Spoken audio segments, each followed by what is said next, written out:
कि आपके ना बुलाने से उनका नाम मिट जाएगा? ये कहना छोड़ देंगे लोग कि ये हेमा मालिनी जो है वो धर्मेंद्र की पत्नी नहीं थी, कोई और थी, कूड़े की ढेर में थी। सौतेली माँ का त्याग अगर किसी को देखना चाहिए तो वो हेमा मालिनी है, जिससे कोई वास्ता ही नहीं है। जब आपको नहीं बुलाया गया, अलाई बलाई को बुला ले। नमस्कार, आप देख रहे हैं देशवा न्यूज और मैं हूं आपके साथ अंजलि। हाल ही में धर्मेंद्र हीमैन के नाम से जाने वाले एक्टर जो अपने ज़माने में उन्होंने काफ़ी अच्छी बेहतरीन मूवीज़ की हैं, उनका निधन हो गया। फिलहाल आपको बता दें कुछ दिनों से उनकी तबीयत भी खराब रह रही थी और इसी बीच एक तस्वीर निकल के सामने आई जहां पर उनके शोक समारोह में उनकी पहली पत्नी जो ड्रीम गर्ल के नाम से जाने वाली थी, लोगों के सपनों में आती थी, उन्हें उस शोक समारोह में नहीं बुलाया गया। देखिए, इस मुद्दे पर चर्चा करने के लिए हमारे साथ देशवा न्यूज की ब्रांड एम्बेसडर बबीता मिश्रा जी मौजूद हैं।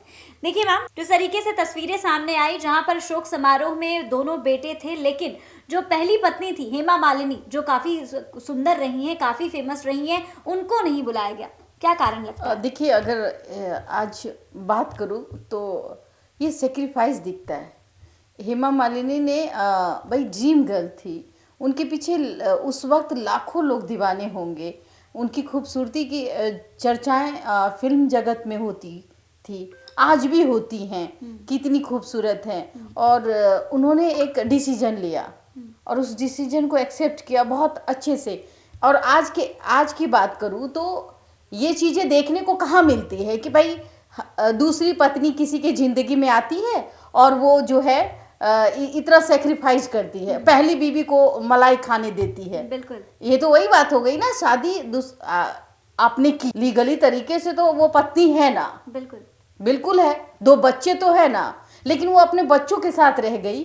क्या मिला हेमा मालिनी को? देखिए, दोनों सिर्फ एक बेटियों प्यार को भी के नहीं लिए। बुलाया गया। हाँ, दोनों ड्रीम गर्ल थी। जी। कहते हैं ना कि सब कुछ मिला और सनम बेवफा मिला, बिल्कुल। लेकिन वो बता ही नहीं पाई कि भाई शादी किया, 2 बच्चे हुए, 2 बेटियां, और अगर किसी को मान सम्मान मिला तो कहा जा सकता है कि सनी देओल के मम्मी को आप देखिए, उन्हीं के साथ वो अपना जीवन बिताते हुए नजर आए और उन्होंने उफ तक नहीं की। हेमा मालिनी ने उफ नहीं की कि भाई अगर आज के ज़माने की महिला होती और दूसरी पत्नी होती तो मुझे लगता है कि ये दृश्य उल्टा होता। तो खोया किसने? अगर किसी ने खोया है, अगर तकलीफ अगर किसी को आज के डेट में देखने को मिल रही है, तो मुझे भी लगता है कि ना हेमा मालिनी के साथ बहुत गलत हुआ है।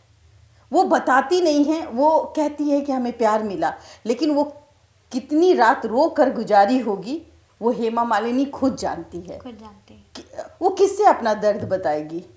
ड्रीम गर्ल है, हंसते हुए चेहरा दिखाएंगी, वो अपना दर्द बयां नहीं कर पाएंगी, ना वो बाजार में तमाशा बना पाएंगी। बना सकती क्योंकि अगर वो तमाशा बनाएंगी तो लोग उनका मजाक उड़ाएंगे। अगर पति आपका साथ दे तो जाहिर सी बात है आज धर्मेंद्र हेमा मालिनी के साथ होते। जिस तरीके से मुस्लिम धर्म को एक्सेप्ट करके शादी की थी, उसी तरीके से वो चाहते तो अपनी पत्नी जो हेमा मालिनी है उसके साथ रहते, लेकिन धर्मेंद्र ने पहली पत्नी के साथ रहना वाजिब समझा। और उसमें कहीं ना कहीं अगर किसी का डिसीजन अगर बहुत मायने रखता है वो है हेमा मालिनी, जिन्होंने त्याग किया। त्याग की देवी है हेमा मालिनी। देखिए, आपने कहा कि बुलाया भी नहीं।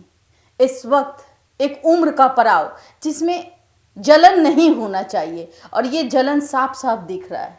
समझ रही हैं इस बात को? आज बॉलीवुड के कई सितारे सनी देओल के यहाँ जब शोक समारोह का आयोजन रखा गया था तो उस वक्त वहाँ मौजूद थे। लेकिन एक तरफ क्या प्रॉब्लम हुई, जो हेमा मालिनी जो है वो खुद अपने मतलब शोक समारोह को अलग तरीके से धर्मेंद्र को याद करते हुए नजर आई। अगर सनी देओल या फिर उनके परिवार के उनके बच्चे उनको अब सौतेली माँ ना करके अपनी माँ समझ करके जिस तरीके से कुछ एक दिन के लिए एक फंक्शन में तो देखिए धर्मेंद्र जी की मृत्यु हो गई, अब उसके बाद वो वापस नहीं लौटेंगे या आखिरी मतलब एक समझिए कि उनका वो याद किया जो चीजें खत्म हो गई। आप दुनिया को बुला रहे हैं। हाँ, आप दुनिया को बता रहे हैं कि मेरे पिता हैं, मेरे पिता के शोक सभा में आई और मतलब आप समझिए कि श्रद्धांजलि दीजिए। लेकिन उस महिला जिन्होंने परिवार को खुश करने के लिए अपना चूंकि जीवन कॉम्प्रोमाइज अपना जीवन को बर्बाद कर दिया। और हंसते हंसते कभी उसने मतलब अगर कहूँ मैं, हेमा मालिनी ने कभी नहीं शिकायत नहीं की कि मेरा सौतेला बेटा ऐसा है, मेरा सौतेली बेटी ऐसा है, मेरा पति हमारे पास नहीं रहता है, कभी जिक्र हुआ? कभी नहीं। हंसते हंसते एक चिराग तले अंधेरा, आपने देखा होगा चिराग दूसरों को रोशन करता है, जब उसके आप इर्द गिर्द देखेंगे वो खुद अंधकार में रहता है। तो इस तस्वीर को देखकर ना मुझे लगता है कि यहाँ जलन की बू आ रही है, इस उम्र में जहाँ जलन नाम की चीज ही नहीं होनी चाहिए। चाहे वो प्रकाश कौर हो, चाहे सन्नी देओल हो, चाहे बॉबी देओल हो, चाहे उनकी सौतेली बेटियां हो, उस वक्त आप जब दूसरों को बुला रही हैं शोक सभा में, तो उस वक्त उस माँ को भी बुलाना चाहिए था, जो माँ आप लोगों के खातिर त्याग की देवी बनी, आपके पिता को वापस लौटा दिया, रात आपके घर बिता रहे थे धर्मेंद्र जी। दूसरी बात, बुढ़ापे में आपकी माँ के पास ही रह रहे थे और वो हर रात रोती हुई नजर आती होंगी और अपना दर्द किसी के सामने बयान नहीं करती होंगी। ऐसे दृश्य को देख करके कभी कभी लगता है कि सौतेली माँ का त्याग अगर किसी को देखना चाहिए तो वो हेमा मालिनी है। देखिए, एक सवाल मैं आपसे और करना चाहूँगी। हमेशा से देखिए, बॉलीवुड हो, भोजपुरी हो, साउथ की मूवीज़ हो, हमेशा से ऐसा ही देखा गया है कि आप रेखा जी को देख लीजिए, महिलाएं हमेशा से ऐसे मतलब ऐसे स्टेज पर रही है ना कि वो हमेशा कॉम्प्रोमाइज़ करती हैं। कोई हीरो आप देख लीजिए जो कि सिंगल रह रहा हो और उसे मतलब एक लड़की से बहुत प्यार हो, ऐसा नहीं होता है हमेशा। मैम, ऐसा क्यों होता है कि महिलाएं जो है बहुत सेक्रीफाइसिंग स्टेज पर रहती हैं? देखिए, महिलाओं के साथ इमोशंस की बात करूँ मैं, वो बहुत ज़्यादा होता है। उसको लगता है कि वो उसकी दुनिया है। अगर उसको कोई तकलीफ भी दे रहा है तो उसको लगता है आजकल में वो सुधर जाएगा। ये जो आजकल का डिफिनेशन है वो कभी चेंज ही नहीं होता है और वो हमेशा उम्मीद लगाए बैठती है कि अच्छा आज नहीं आया तो कल तो हमारा पति आएगा ही, हमसे तो एक वक्त प्यार तो किया था, हमारे साथ वो रिश्ते तो निभाए थे, हमारे 2 बच्चे तो हैं और नहीं भी हैं तो कम से कम कभी हमारी तरफ देखेगा तो। और महिलाएं इसी आशा में रह जाती है और पुरुष जो है उस आशा को कुचलते हुए किसी और से रिश्ते बन जाते हैं उनके। तो ये चीज़ें, लेकिन अगर मैं आज किसी को देवी कह सकती हूँ तो वो हेमा मालिनी है। हेमा मालिनी है। बहुत ऐसे रीजन देखने को मिलते हैं बड़ा समाज में sacrifice कि किया है दूसरी शादी हुई तो जो दूसरी महिलाएं हैं वो कहती अगर तुम पहली बीवी के पास गए तो या तो तुम यहाँ रहोगे या तो वहाँ जाओगे, भागो यहाँ से। ऐसी बात होती है ना, या तो तुम मेरे साथ रहो या तो उसके साथ रहो। पहले तो औरतें या फिर दोनों को साथ रखो। हाँ। ऐसा नहीं है कि ये तो ताज्जुब वाली बात है कि शादी कर लिया, 2 बेटी हो गई और आज तक हम उस दहलीज पे मतलब अपने ससुराल में पैर ही नहीं रख पाए, ऐसा होता है? नहीं। तो आप हेमा मालिनी को त्याग की देवी समझिए। उसने कहीं ना कहीं अपने पति का मान सम्मान किस तरीके से रखा जाए समाज में उफ तक नहीं की। पूरा रात तकिया तो भीगता होगा, ऐसा नहीं है। जब वो यंग होगी और देखती होंगी कि हमें प्यार करने वाला शख्स हमारे साथ 2 बेटी हो गई और आज वो हमारे पास नहीं है, पहली पत्नी के पास जाके रहता है, उसके बच्चों के साथ खेलता कूदता है, तो वो जलन होना चाहिए था। लेकिन अगर वो जलन नहीं है तो इसका मतलब ये था कि वो त्याग की मूर्त थी। हाँ, वो बर्दाश्त करके रह गई। तो उसको लगा कि मैं अपने पति का जो है वो हम तमाशा ना बनाए, हमारा पति जिसमें खुश है, कहते हैं ना भला है बुरा है जैसा भी है, मेरा पति मेरा देवता है। तो वो तमाशा ना बनाए, वो किस तरीके से आगे रखे।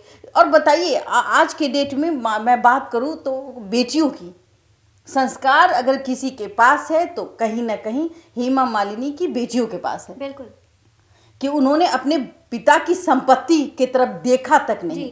और मैं तो कहूँ कि देखना चाहिए, बिल्कुल देखना चाहिए। ऐसे लोग हो तो देखना। जब आपको नहीं बुलाया गया, जब आपको वो सम्मान नहीं दिया गया, अलाई बलाई को बुला लेते हो जिससे कोई वास्ता ही नहीं है। जिसे कहते हैं ना कि भाई आप फिल्म में हीरो हीरोइन को बुला लिए शोक सभा में और श्रद्धांजलि दिलवा रहे हैं, और जो बहन है सौतेली क्यों समझते, वो आपके पिता की बेटी है, बिल्कुल, वो भी आपकी बहन है। हाँ? और उसका भी अपने पिता पर उतना ही अधिकार है जितना कि आपका। यानी कि सन्नी देओल हो चाहे बॉबी देओल हो, इन लोगों का भी उतना अधिकार है जितना कि आपका, ईशा देओल का और मतलब हेमा मालिनी की बेटियों का जी। आप उनको नहीं बुलाते हैं, क्या समझते हैं कि आपके ना बुलाने से उनका नाम मिट जाएगा? ये कहना छोड़ देंगे लोग कि ये हेमा मालिनी जो है वो धर्मेंद्र की पत्नी नहीं थी, कोई और थी, कूड़े की ढेर में थी। ये गलत है। ऐसी मानसिकता बिल्कुल नहीं होनी चाहिए थी। इस सिचुएशन में जहां वो दर्द झेल रही हैं हेमा मालिनी, उस दर्द को समझना चाहिए। जैसे आपकी माँ, जैसे प्रकाश कौर दर्द झेल रही होंगी, उन्होंने तो पूरी जिंदगी बिता दी अपने पति धर्मेंद्र के साथ, लेकिन हेमा मालिनी ने तो बिताया भी नहीं। उन्होंने मतलब अपने पति को त्याग कर उसके तस्वीर के सहारे जिंदगी बिताई। बिल्कुल। तो वो तो देवी हुई ना, उनको बुला करके कम से कम वो सम्मान देना चाहिए। और कानूनी तौर पे अगर कहा जाए, मैं इस पे आगे एपिसोड में जरूर बात करूंगी, कानूनी तौर पे कहा जाए तो उन बेटियों का भी अधिकार है अपने पिता की संपत्ति पर, और बेटियों को वो अधिकार कानून देता है।